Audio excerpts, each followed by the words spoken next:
it was true to myself and my own expectations. But I also, at the same time, I felt like I was letting people down, or that there was something to be shameful about letting go of that career that I had wanted for so long. Like I had lost, the game. And I was like, so that really was challenging. When I then pivoted to doula work, it was much easier because I'd already done it once and I'd already pivoted away. And that really was like, oh, I know that it's probably going to happen again. I'm probably going to move and do something else. And I'm totally okay with that now, because I think it's Glennon Doyle says, you disappoint everyone else before you disappoint yourself. Hello, welcome to the F.E.E.L Podcast today. I'm your host, Melissa Crook. I've got a new friend here that I met through our good friends at Podmatch, is how we originally got introduced to each other.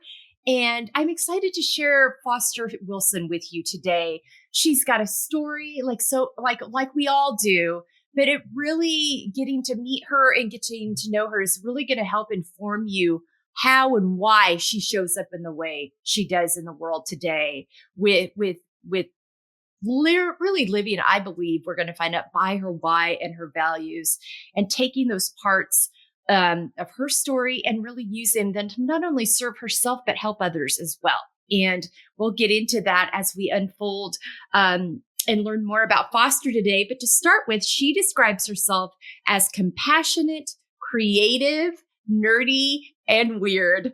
Welcome to the F.E.E.L Podcast, Foster Wilson. Thank you so much, Melissa, for having me. Yes, all of those things, nerdy, weird, but also very creative and compassionate as well. Oh, I love that. I love that. Such a great combination because we are nuanced beings. We can be so many things. It's true. It's very true. All right, let's start with, talk to me about prioritizing self-care in your life and what that journey has been like for you.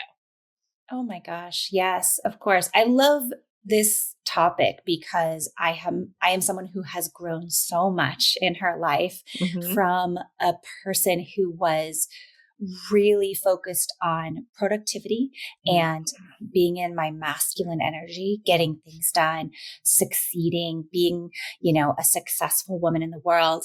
And I never valued self-care. I would work till late at night. I would work until I was falling asleep at the table. I didn't prioritize my rest, my health. I was young enough that it was kind of okay, but you add children into the mix and I was just pulled in so many different directions.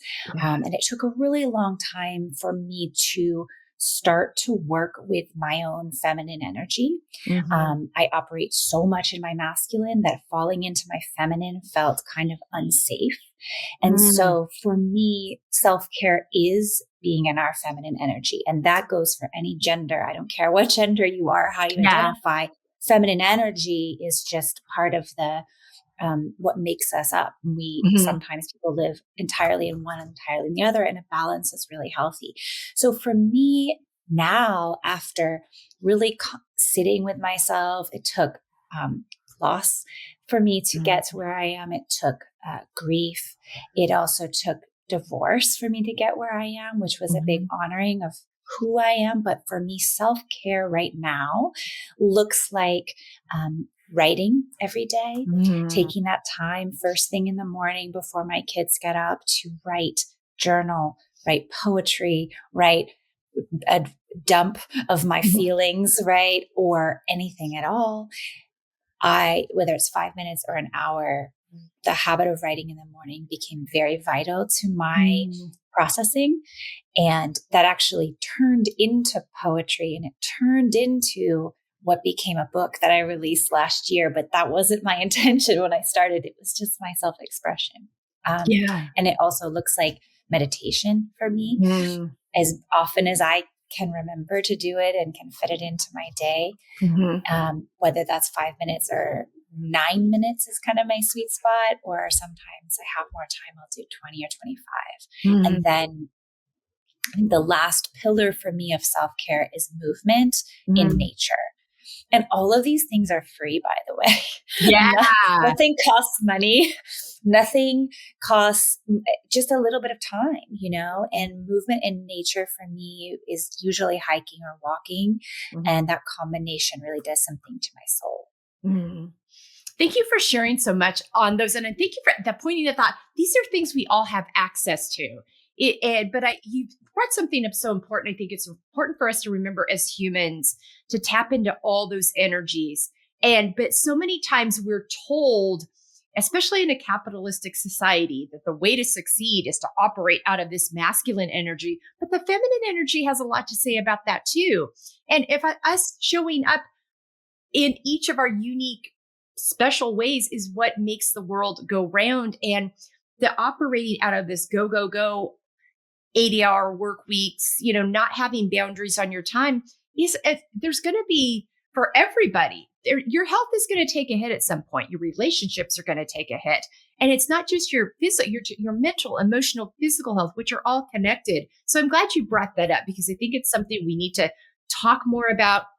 Remove the stigmas around. It's like we all have this within us, and tapping into those things is going to be, and being open to it is going to be what's healthiest and most vibrant for us to allow as we're meant to exist in the world. Yeah. And who are the safe people that we can share that with? Yeah.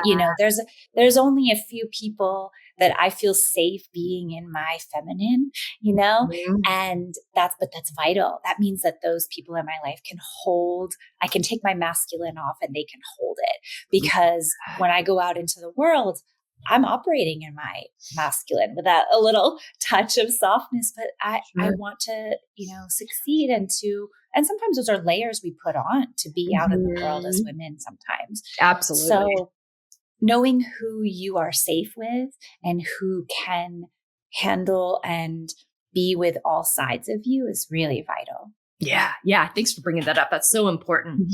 So talk to me within this about what you've learned about healthy boundaries, because when you start allowing yourself to operate from your authentic spaces and really show up in making yourself a priority, knowing that you need to do that to show up well for all the things in your life, there can be a shift. And you've talked about, going from being with you to being in a relationship to have, and having kids, but then also losses within that. And all of those things tend to teach us something about where we need healthy boundaries in our life to really protect our energy. Yeah. Yeah, absolutely. Boundaries have been life-changing for me. I grew up a people pleaser. In my 20s, I was also very much a people pleaser. I was trying to really keep everybody around me happy. And, that comes with some level of control. I was trying to control people, make sure that they were happy and had their needs met and not my own.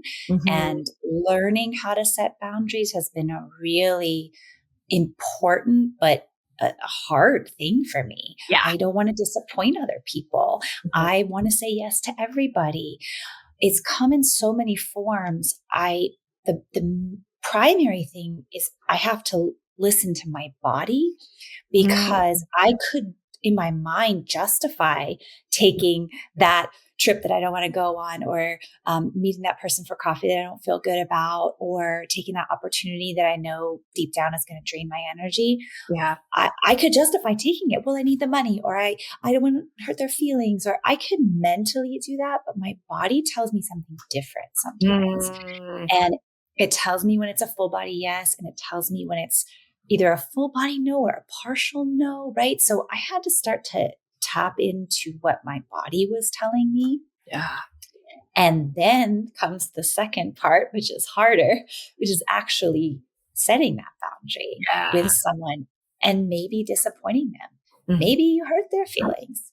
No, that's not your intention. You do it with kindness, but maybe your cup is full right now. Maybe you're fully committed at this moment to whatever it is that's in front of you. I remember for many years, we were taking our kids to the East Coast for Christmas, and there was family in one state and family in another state. And we were trying to hit all the families and see all the people, and our kids were young. And I was becoming burnt out by this idea. And I really didn't want to. And there was a lot of obligation tied to it. Like, this is what we should do. But what I really wanted to do was have like a nice, quiet Christmas here at home where we're not running off to activities and we don't have school and we can actually just snuggle up and be and kind of hibernate and be in the winter of our life. Even though I'm in LA, it's not very wintry, but the idea, and when we were traveling, it was like we were exhausted, we were stressed, we were getting sick, it wasn't working. And to hold a boundary to say, this year, Christmas is just going to be here. And we're going to establish our own traditions here, and our own rituals with our own little family. And we're going to kind of take that back. And family, if you'd like to visit us, we're here. But, this is what we're doing. And that was it. That's a huge boundary to set. I think a lot of people struggle with that around the holidays as well. Yeah. I'm so glad you spoke to that. I know so many people, and we were in that group for a while because we've lived all over the country, and I've navigated that. I've watched really close friends of mine navigate that and make those choices along the way of like, you know what, we're going to take this time back because we're going home exhausted. It doesn't feel like the holidays. It just feels, and I don't look forward to it anymore. So we're going to take that time back. You're welcome to join us here, but and come visit us anytime. But we're going to take, and that can be really hard when there's family traditions and parents and grandparents are used to you coming to their space and kind of and opening the door. But it's so important to do because I also know a lot of people that continue to abandon themselves and be miserable through the holidays because they're afraid to communicate what they really want. Yeah. To experience. And it's extra challenging when those are people that you love. They're people that you care about. Sometimes those older family members can't travel. And so it becomes really difficult to navigate. But there are gray areas. Like maybe we don't travel at Christmas, but we pick a time in February when we can take a quick trip to see those people and it doesn't have the holiday pressure. There's an in-between thing because it doesn't mean you don't love your family. It's just complicated when you're starting your own and you don't live nearby. Yeah, absolutely. So good. Thank you so much for that. All right. And you've touched on this a little bit already, but taking care of our emotional health, mental health, physical health, this is a key component of our health journey. And we don't always realize the connections early on, but sometimes along the way we hit those bumps. We're like, oops, that's connected, or that's spilling out in an unhealthy way. I didn't realize that this is impacting this. So talk to me about your journey with that and learning about that. Oh my gosh, I have so much to say on this. When you say that about it coming out and hurting people, my partner often says, like, if you suppress your anger, it's going to come out and as shrapnel at other people unintentionally. So I'm a big proponent of processing and feeling your emotions, right? And emotions are energy in motion.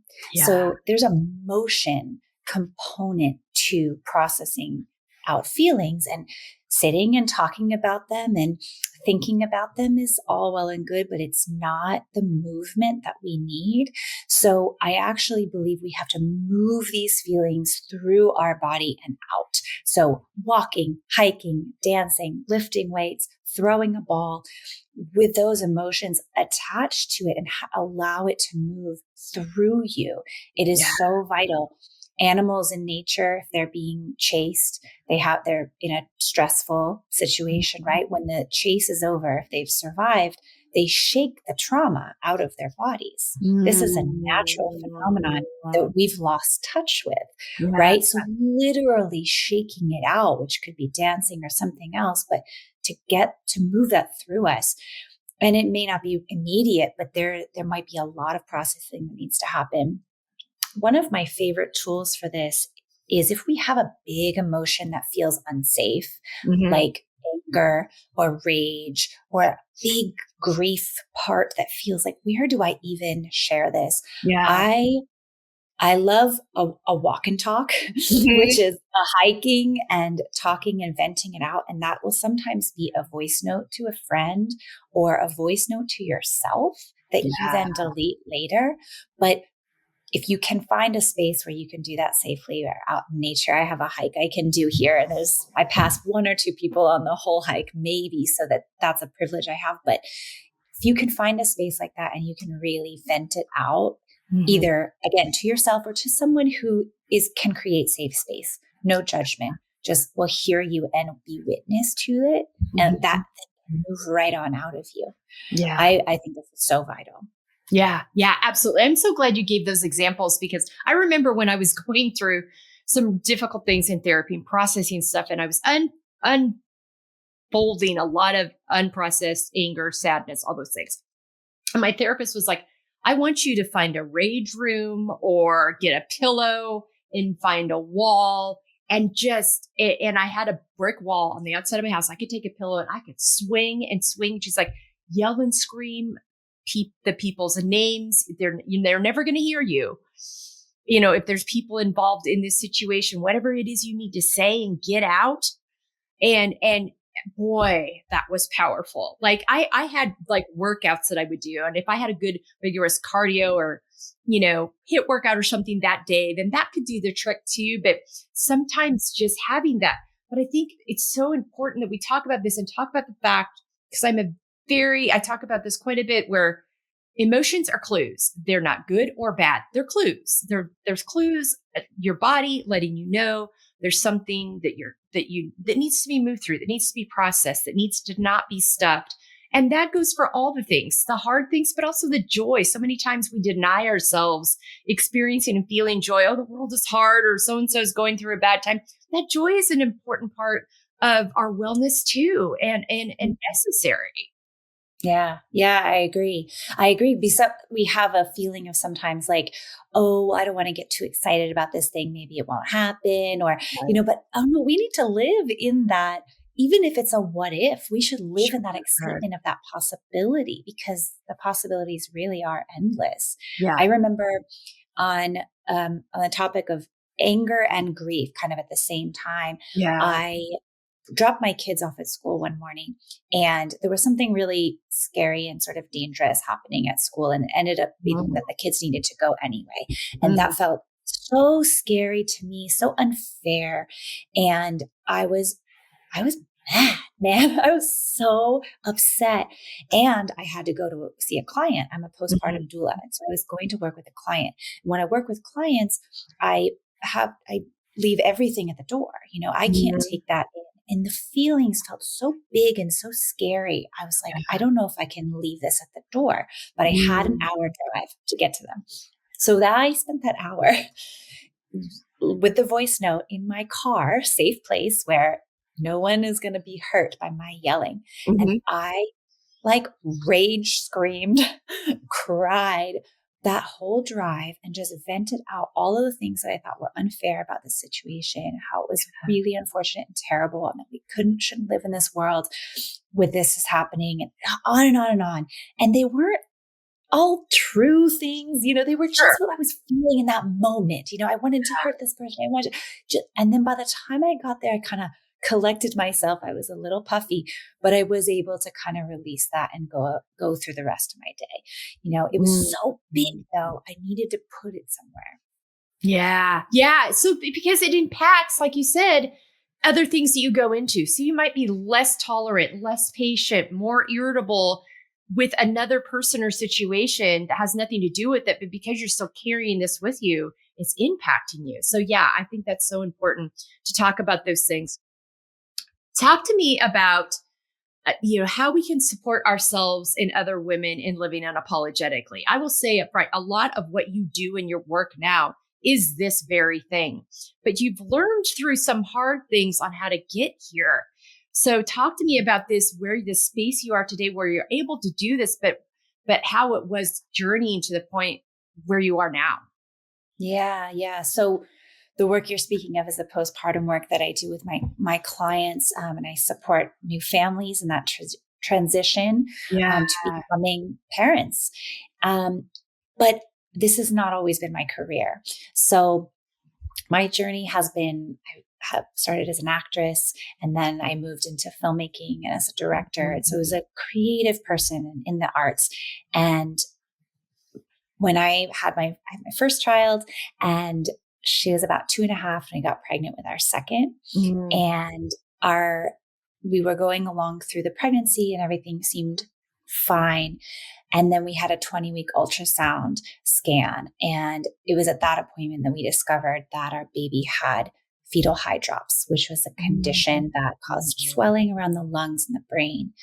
And this was a long journey of discovering over the next couple of weeks what this really meant and if there was anything we could do about it. But at the end of the road, we were left with the choice of carrying to term, and this baby would then, best case scenario, live 1 to 2 weeks in the NICU, or terminating the pregnancy. So I, at 6 months pregnant, was faced with what I felt was an impossible decision to terminate this pregnancy of this very much wanted child, our son.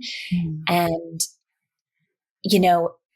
that was the decision we had to make, and that I felt like I had to make to reduce suffering.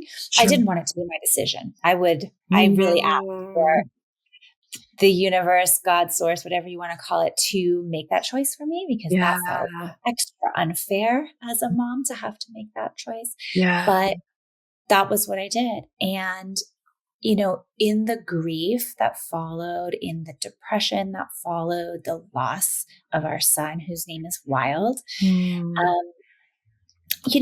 I had to learn how to be there for myself. My partner at the time and I were grieving in very different ways. And although I had great support from my community and friends and family that wanted to help, and I was very fortunate to have an excellent therapist, I still just felt very isolated in the whole process. And I didn't know what to tell them for how to help me. I needed to just figure it out on my own. And part of the ways I got through that were through community and jumping into creative work in community in a space that was, we were reading short scripts every week, and it was a production company, and I just kept showing up there and going there and diving into creative work. But I had to figure that out for myself and how to grieve and what I needed. And it was a whole messy process. And one of the things that I found was that I needed safe spaces that were non-judgmental, that would just say yes to whatever I was feeling. Yes, this feels unfair. Yes, the fact that your milk has come in after losing a baby feels extra cruel. Yes, there's funny and weird and joyful parts about grief, and that's okay too. And we can laugh sometimes too. I just needed a really non-judgmental space. So to get around to what your question was, which is how do we support other women in this process in living unapologetically? I believe that's my job, is to create that safe space and that non-judgmental space for other women, friends, other people. And I do think now that people know me as that person, over the last many years since that happened, I became someone who people would refer their friends to when something terrible was going wrong in their pregnancy. And I feel like I know so many people who've suffered from loss in my community because they sent their people to me, and that is an honor. And I would take those calls. I would go on walks with those people. I would create that safe space just to hear them, just to bear witness to their story. And there's nothing more that I was doing. And that is it's just like an honor that I have that in my life. Yeah, absolutely. And so that's what informed the decision to become the doula. Yeah, to become a doula, it very much so. In many ways, it took me a while to get there.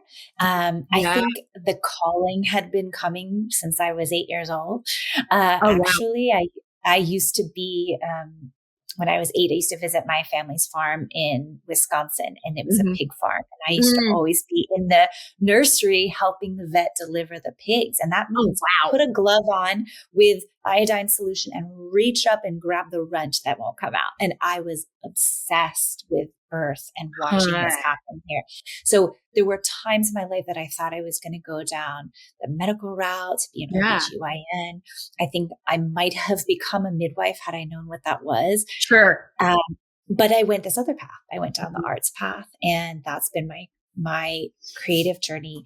And then coming back around to postpartum work in the last several years has really been a combination of the experience with Wild and showing up for my community over and over again with people who were postpartum and grieving, because if you lose a baby postpartum, and that, so I was doing kind of doula work in the community without it being my job. It was like any training. It's just my lived experience. Sure. But then what happened here in LA in the industry with all the strikes and the film industry shifted, and I realized I had been in my masculine energy on set for so long, and it just wasn't feeling right to me anymore. And that's when I really shifted and looked at this calling that just like would pop up every very calm voice every so often that was like, go be at a birth, go be at a birth. And that's when I started pursuing that. Yeah. Okay. All right. I love that. Thank you for sharing that and being vulnerable about that, because those things are tough. And having that balance of sharing your story and also not re-traumatizing yourself. I mean, and grief is tricky. Grief is a tricky thing, but also being able to honor people in that and allow them to be how they need to be. So many times I had this conversation. I was recording with a woman yesterday. We talked, her whole work is now in this grief space, because in her experience with it, there was just all of these societal expectations of what it should look like or how you're supposed to show up in it. And she's like, it's a very personal experience. And just, and people, well-meaning people would show up and start doing things that I'm like, no, I'm not ready for that yet, or having to put boundaries around that. So having that safe person to just be whatever it is you need to be in that moment with is so valuable. Yeah. I don't know if you've ever helped a friend through a breakup, but if you're that supportive friend during the breakup and the process, you hear what's going on for them in those early moments. And you're like, yes, all of that. Yes. And then a day later, they have like new thoughts and new feelings. And you're like, yes, all of that as well. Yeah. And like it morphs over time, and it's healing is nonlinear. So grief, breakup, loss, anything, it comes in waves, but yes, anding the feelings as they come and go, because we know they're moving through that person. Yeah. And it's all valid. Yeah. Thank you so much for that. All right. And this really goes nicely into the importance of setting and coming back to your why and your values in everything you do, how you show up in the world. You really did that. You noticed, all right, I'm showing up in my masculine energy so much of the time. It's starting to suck the life out of me a little bit.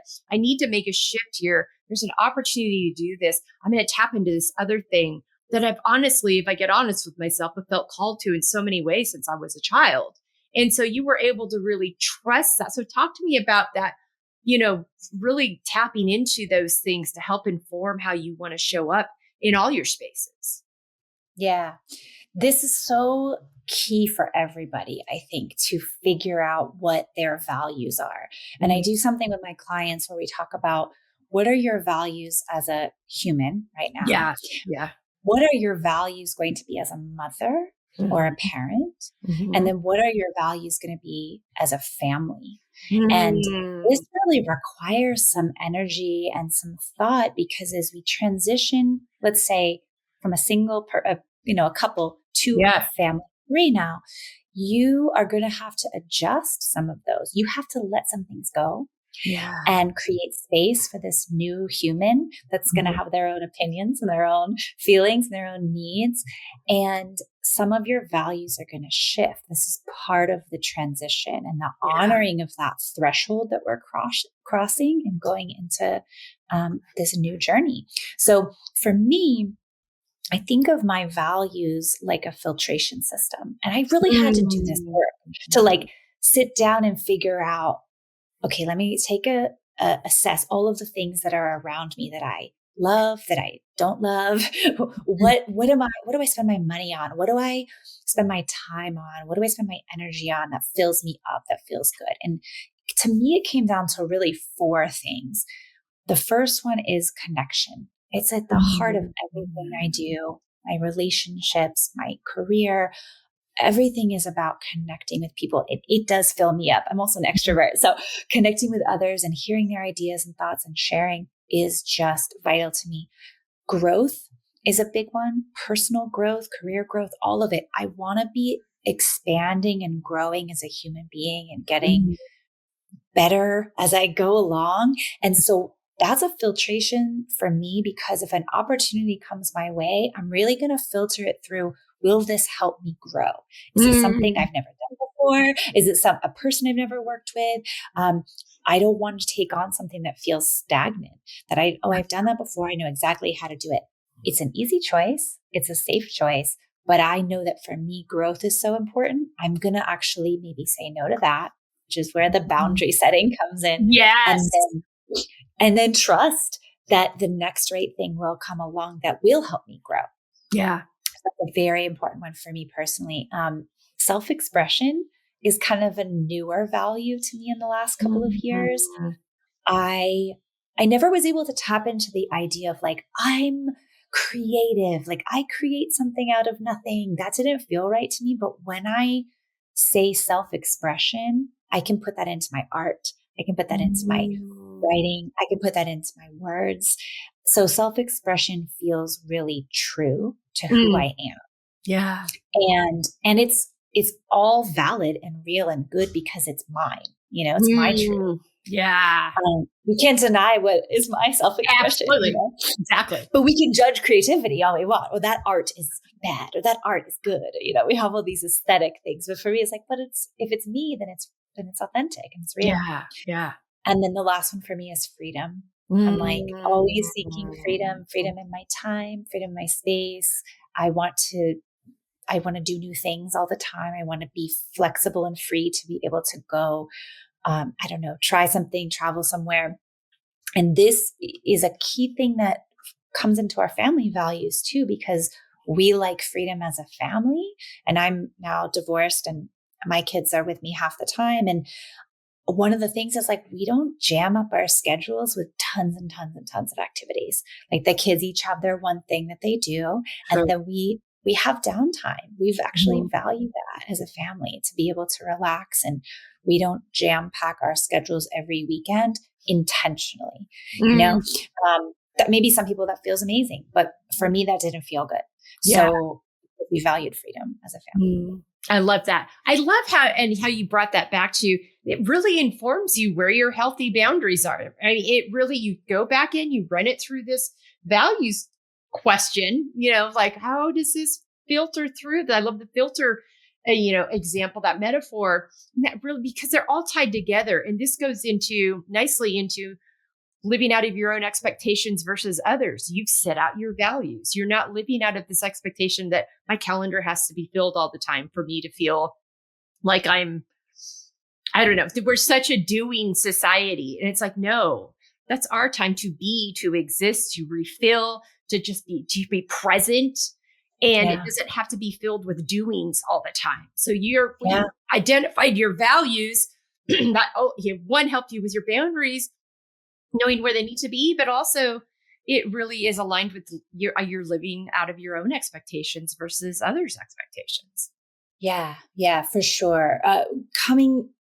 Changing careers has been a thing that I feel like was really my expectation versus others. And when I was young and at some point I moved away from the OBGYN idea and I wanted to be an actor. And that was really what I wanted for decades. And I went to NYU for that. And I pursued that. I moved to California for that.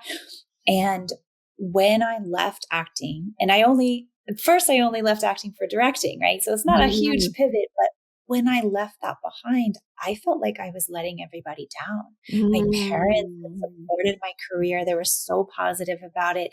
They helped put me through school, and a lot of those skills do translate to directing. But for me, I felt like I was starting all over again.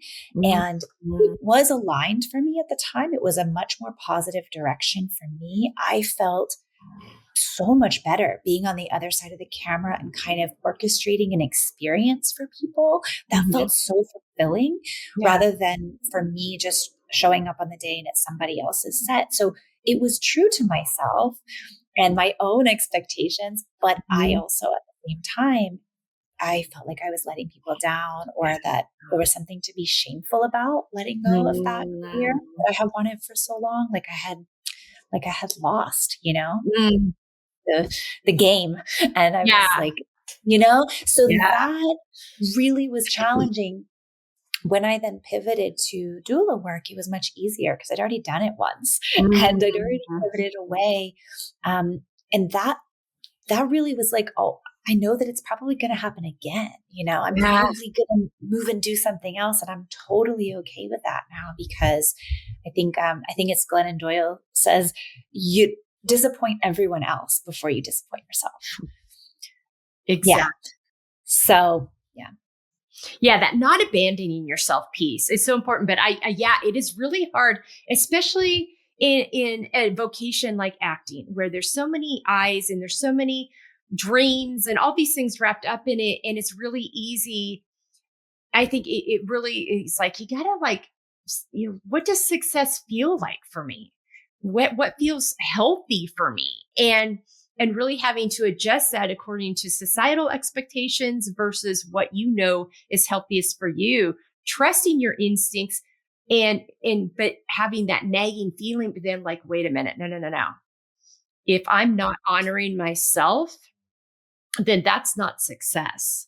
That's not that is allowing other expectations, either in my head or real or both, to dictate. And that doesn't allow me to live out of my own authenticity. And that's going to have a detrimental result down the road. So thank you for taking us through that. I think it's something we all have to learn at some point, something we all have to navigate and get comfortable with. But like you said, once you do it and you know what the outcome can be, then you trust that. You're like, oh, wait a minute. No, this has a way of working out. And I know from my own history that this is the honoring thing to do.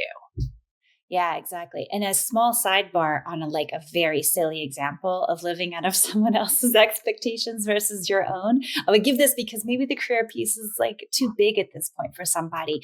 But especially when I was directing, I was at a lot of film festivals and red carpet events and there's this expectation of okay, I'd have to get dressed up now and I have to wear high heels or something. And I'm already very tall as it is.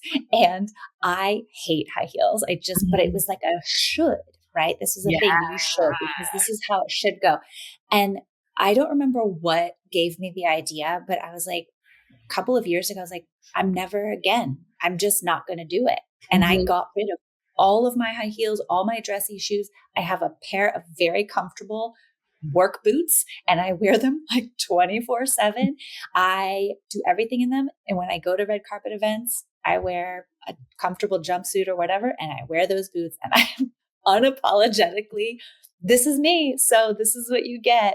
And I feel very happy that I did that because that's me. That's who I am.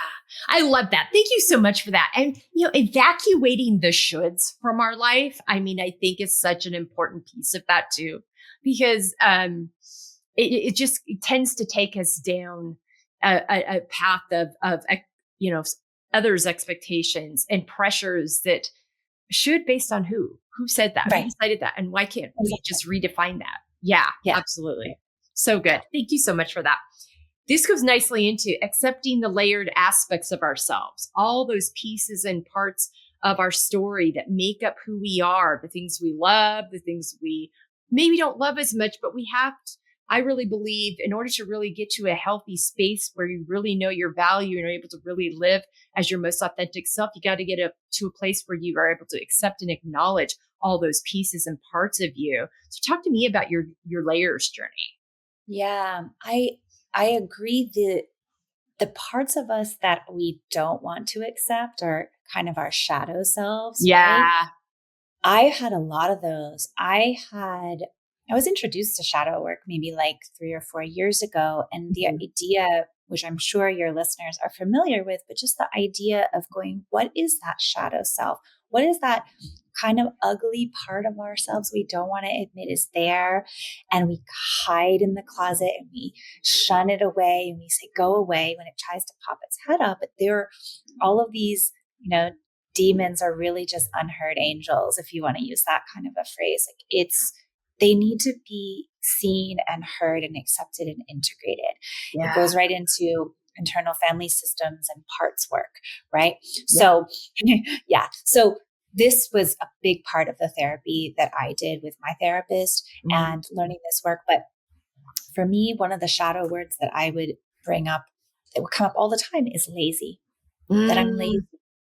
And as I mentioned, I'm hyper productive in my masculine energy, very much a go-getter.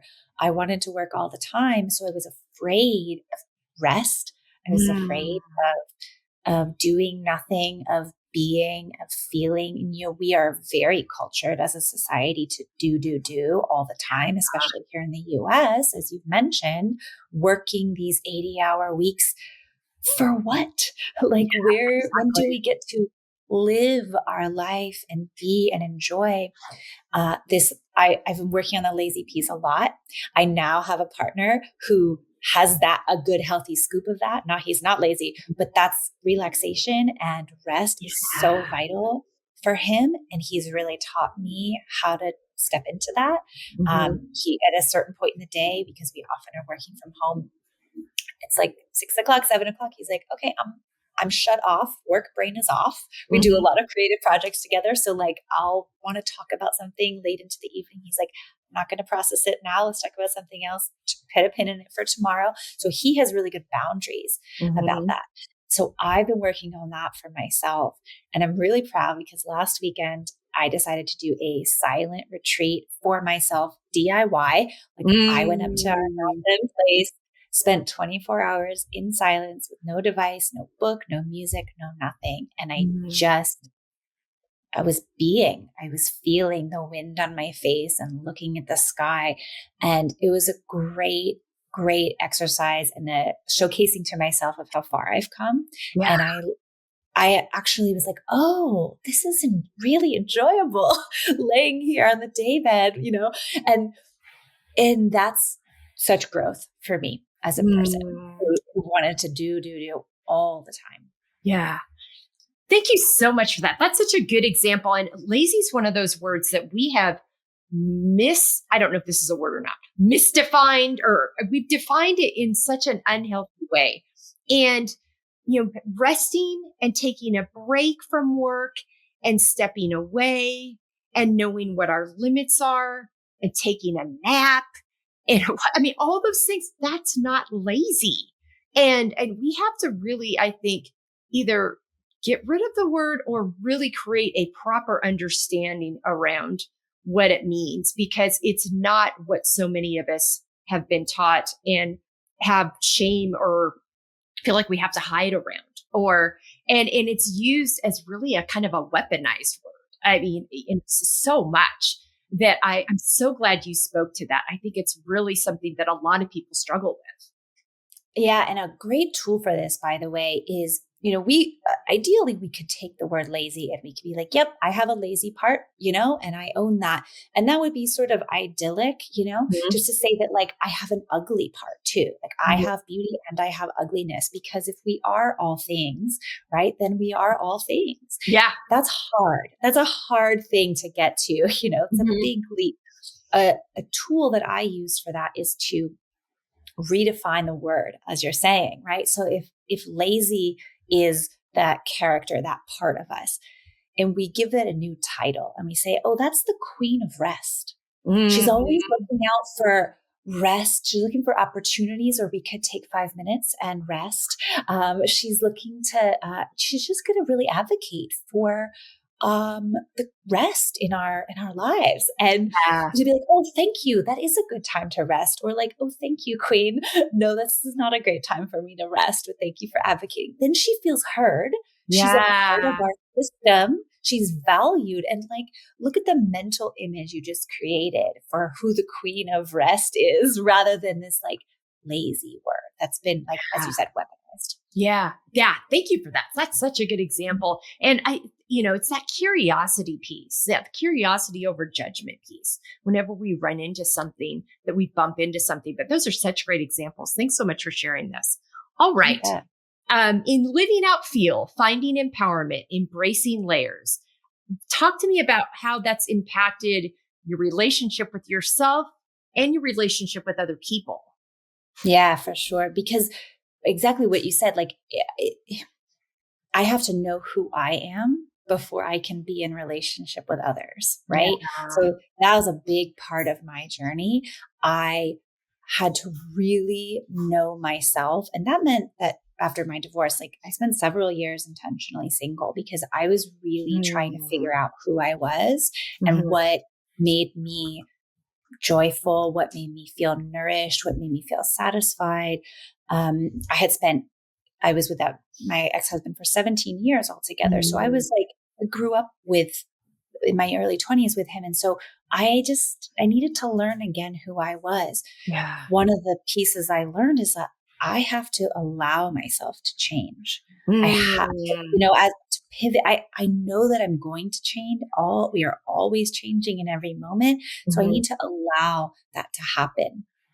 And this completely deepens my relationships with all of my family, my partner now, my friends, like, to really know who I am. It allows them to be uniquely themselves as well, to know themselves. I'm not trying to be like anybody else. I'm trying to be more like me. That makes me more unique. That makes me more valuable because someone knows what they're going to get with me. Right. You're going to get this. This is what you're going to get. All of these things that I value, and this is what I do, and take it or leave it, right? Whether that's somebody, career or in a relationship or in a friendship, like, this is who I am.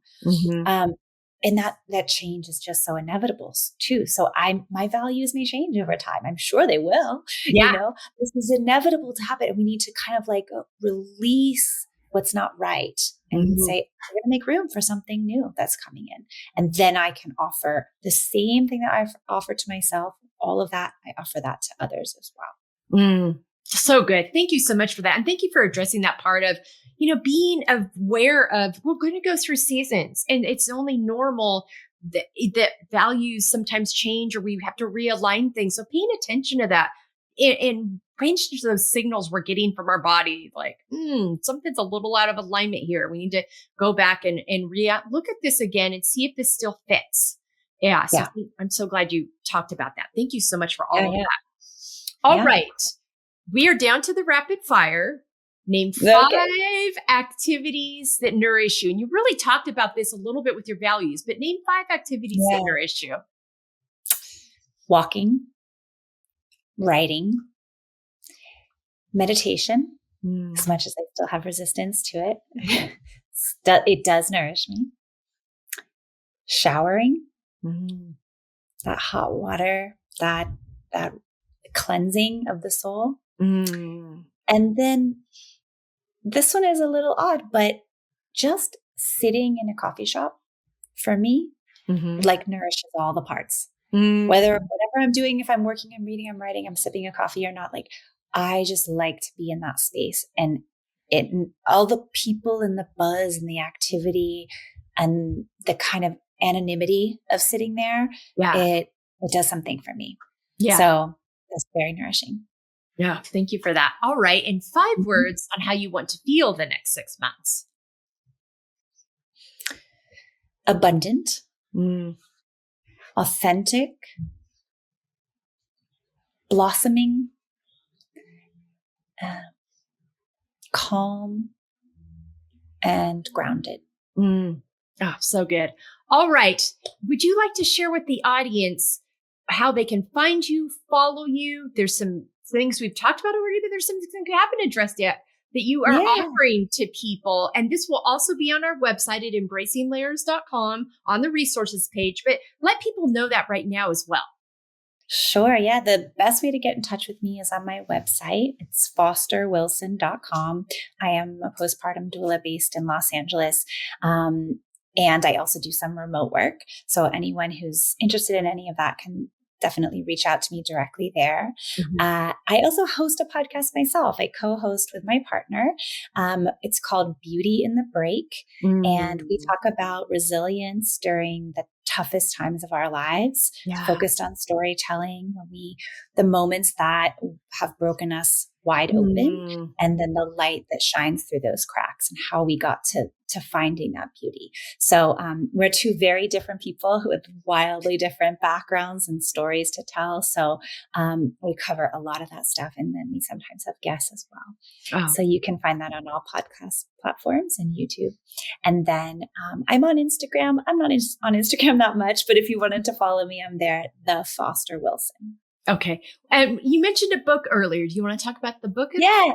Thank you. Yes. My book is called Afternoon Abundance, Poetry for Wild Souls. And it came out in September, and it's my first poetry collection. And I just pour everything about motherhood and identity and grief. And it's really about the kind of the burning of the fire and excavating all of these deep emotions that are very real that we've talked about today.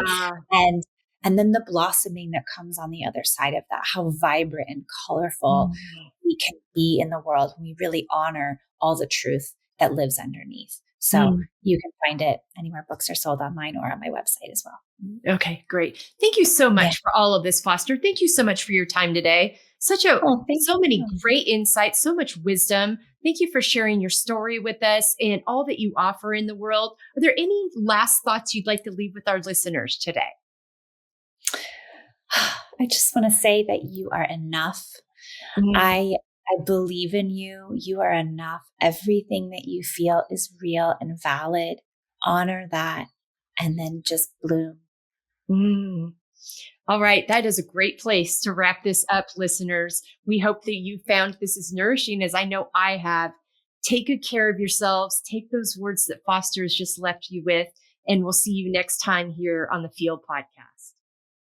Hello, and thank you so much for being with us today on this episode of the F.E.E.L Podcast. If you would like more information on how you can apply these talking points that I share with our guests in each episode to your own life, really utilize this F.E.E.L framework, go to embracinglayers.com, fill out our contact form, and let's set up a free 30-minute consultation to talk about how you can start living your most authentic, organic, healthy, F.E.E.L-fueled life. Thanks again for being with us today. We'll be back to you soon with another episode here on the F.E.E.L Podcast.